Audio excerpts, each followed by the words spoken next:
Hello ladies and gentlemen, and welcome back to another video. I am your host, Morrigan, and today we are finally back with another Mechabreak Monday. Now, when you guys are seeing this video, it will be coming up, I believe, on Wednesday. Not sure about the time frame quite yet, but you will be seeing this on a Wednesday. But last week, we finally got the Season 1 update for the game, which brought a lot of quality of life changes, revamps to the Matrix Selections shop, and how they're doing things when it comes to this game. So we're going to be going through pretty much all of it, as many things as I personally can go through, but I'm super excited to talk about this because it has been a while since Mechabreak has done something super crazy like this, obviously since the launch of the game. But before we get started, as per usual, the link tree will be in the description so you can join the Discord and become part of the community. It only has 2 people in it right now, and I'm really trying to get people to join so, you know, fellow followers can, you know, talk about whatever they want to, whether that be Mechabreak, anime, my content, whatever it might be. And since it's a relatively small channel, I'll be active on the channel. But without further ado, though, let's talk about some of the major changes that came to the Season 1 Pulse of the Indigo Stone patch. So, I first want to start with the compensation. So originally, this update was supposed to launch, I think, a week or 2 before it actually ended up being. And for compensation, they gave people that owned the Battle Pass a 10% off for the new Battle Pass, along with, I believe, like 15,000 Matrix tokens right out of the gate. And then for those that didn't buy the Battle Pass, they also got the 10% discount with, I think, 3,000 mission tokens right out of the gate. So that was some compensation that they did, and I think they also gave away some Season 1 crates as well. Now, if you are someone that played Ranked Verge mode, you end up getting crates for the new season, depending on what rank you ended at. And I ended in Masters, because I hit Masters and I didn't want to try to go any further because I felt like I hit my peak ceiling at that point. But I ended up getting like 10 crates, right? And if you get gold, you get 3, or no, you get 2, and then I think platinum's 3, and et cetera, as the ranks go on.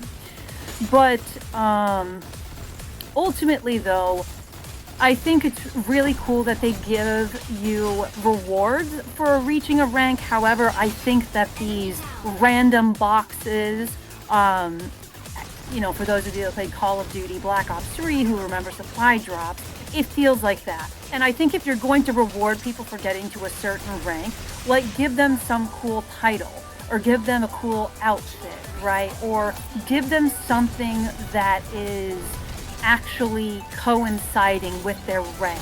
Because I feel like earning a high rank or getting to those, you know, top echelon ranks is pointless because the rewards aren't even really that good. You're just getting random supply crates for the following season. So if you,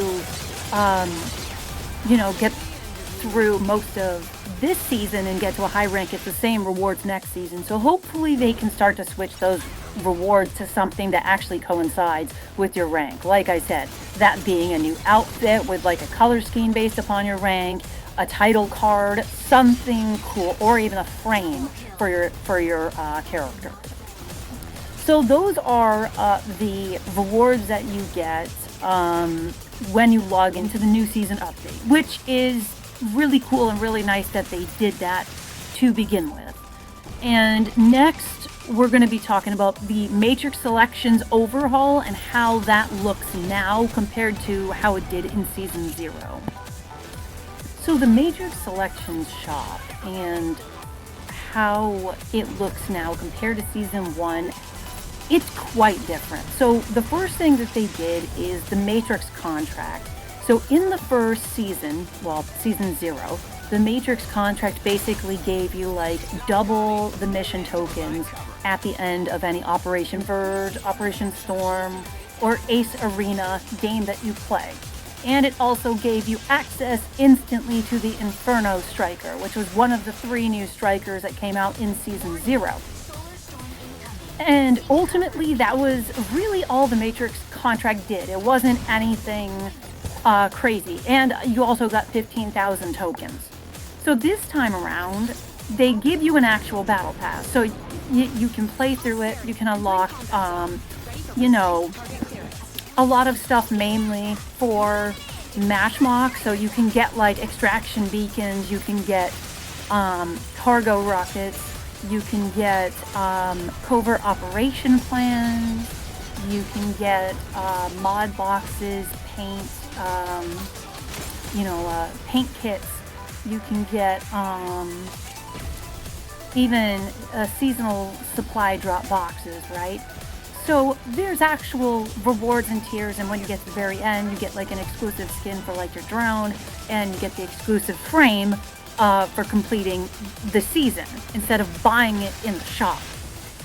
But in the shop this time, there are, of course, what you expect to see and did see in the last season, where you had some stuff like extraction beacons and supply rockets and stuff like that. But now they introduced a photo mode into console, and you can buy backgrounds from Season 0 and Season 1 in the shop, but you have to unlock it, of course, by getting a certain amount of mission tokens.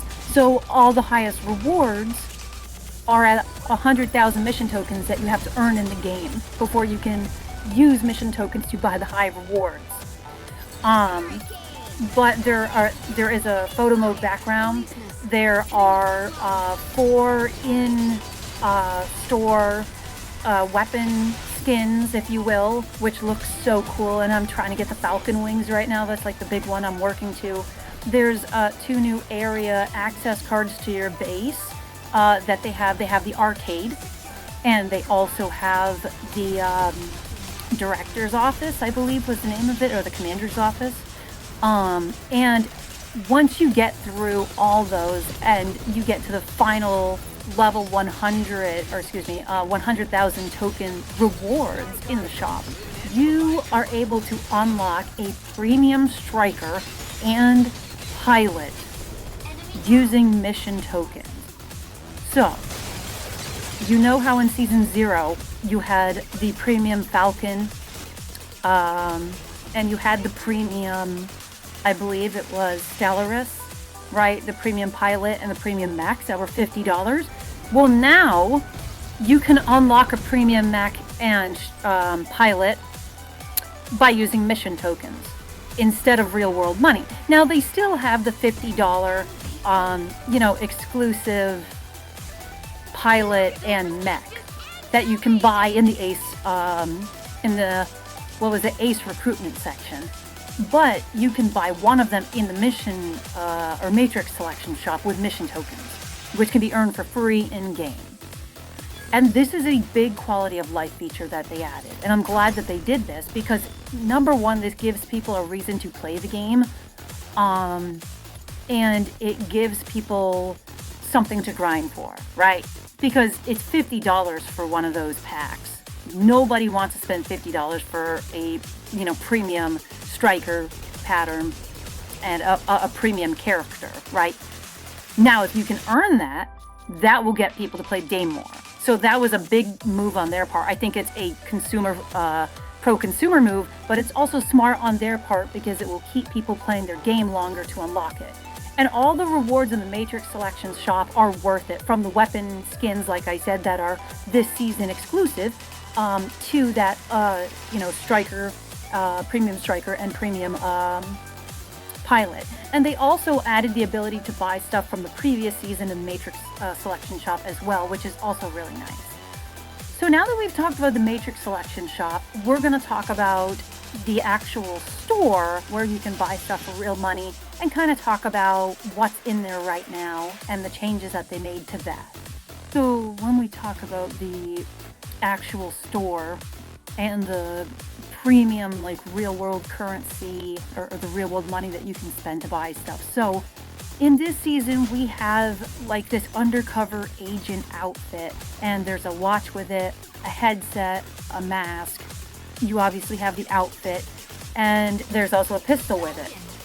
Now, in my personal opinion, I'm not the biggest fan of a lot of these outfits that they introduced. I thought that the bouquet guest was pretty cool and different. I did like the Union Noble, but I did not purchase the Union Noble when it was out in the store. And the main reason for that is because it looks very similar, or too close, in my opinion, to the shadow uniform that you get for your 7-day login if you're a new player. So for me, I just didn't see the point of buying an outfit that was similar to that, in my opinion. But then again, it is what it is. Now, there is some new things that they added in for seasonal cosmetics, so like new hairstyles, new accessories that your character can wear, which is always nice. I'm hoping that at some point they get the Hime hairstyle for the female character, because then my character can look 1-for-1 like Morgan does in Darkstalkers. So that way it's literally a 1-for-1. I'm currently using some bang hairstyles that have been in the game, but they're not identical. So I'm making do with what I have to me at the moment. But the store stuff that they have right now, in my opinion, it's nothing that I really want. And I made this comment on one of my previous Mechabreak videos. I think it was Mechabreak Monday number 2. And that is the fact that there are very few outfits in the store or that have come out that actually allow you to show off your tattoos. Now, I haven't bought a tattoo for my character, but I know many friends that have. And unfortunately, there is maybe one outfit in the game so far that you can actually see the tattoos on your character. So I think for their premium outfits, they need to start making more revealing outfits, because that's the only way you're going to be able to see an arm tattoo or a body tattoo, is if there's more revealing outfits in the store. Because right now, I just don't think it's viable to buy any kind of tattoo for your character, because there's no outfits that can display that. So hopefully they make that change. But that's really all that they have in the store outside of their new, Ace Recruitment character, which is Jeanette, and she is like a rock pop star character, and she has the premium, if I'm correct, Serenith striker, and Panaka is the one that you can get in the Matrix Selection shop as a premium striker. And, she's pretty cool. I think her add-ons for, her outfit are pretty cool. There's like a tail, a headset, and some cool looking glasses. Nothing that I'm going to spend my money on personally, but they do look pretty cool. But yeah, so that's all that they have for like the premium stuff at the moment that you can spend your money on. Nothing too crazy or eye-catching for me at the moment. I'm hoping at some point they have something that's, very interesting. But at the moment, that is not the case. And, when it comes to Mechabreak's customization, I would love for them to do more with the mechs. They've done a great job with the character customization, and I, hope, like I said, they add more revealing outfits so that way people that buy tattoos can show them off. But I'm also hoping for a customization section in the store that is specific to mechs, and being able to make people's mechs look much cooler, considering that 9 times out of 10 you're going to be looking at the mech over the pilot. So I think that is another thing they need to focus on as well. But with all that being said, we are going to move on to the final part of this Mechabreak Monday, and we are going to discuss the striker changes that have happened and what I've personally noticed. Alright, so let's talk about the patch notes and the new strikers. So the two new strikers that we have is the Alpard and the Hell. That's the name of one of them is literally Hell. So these two strikers are interesting. So Hell is a very energy-based striker with drones that basically you can arc a bunch of energy off of to attack enemies from like different angles. So for instance, you can put the drones up and then attack, let's say, like a Stego from behind using it. Now, in my opinion, the most interesting one is actually Alpard, because Alpard has a bunch of different weapons on it, but here's the kicker. This thing has a boost mode that makes it faster than Falcon and Sky Raider. Like, in their jet mode, this mech can go so fast. And I've tried to fight this thing as Falcon, and it is, like, even with lock-on missiles and stuff, it's literally impossible. This guy can be gone in a blink of an eye. It's crazy, crazy strong. Now, what I do have to say is, I think that both of these strikers are very good, but I think Alpard is basically there to take on flying mechs with how fast it is. Or for flanking. It's really the only mech that can outrun a trio if you're playing Mashmok. Now, if we want to talk about some of the others as well. So, the Falcon has been buffed in a way, a little bit. And then, if we take a look at Elyseness, Elyseness has been buffed, which I think is perfectly fine because Elyseness is not the greatest striker in my opinion. Even with its two modes, it doesn't really do a lot of damage. It's just, in my opinion, it's a lot more like a distraction kind of one, or like a support kind of striker. But one thing I will say that I've noticed is that Stego feels like it got nerfed. Stego feels so easy to kill as Falcon compared to prior hand, and I'm not sure why they decided to do that. But Stego, at least health-wise, definitely feels like he was nerfed.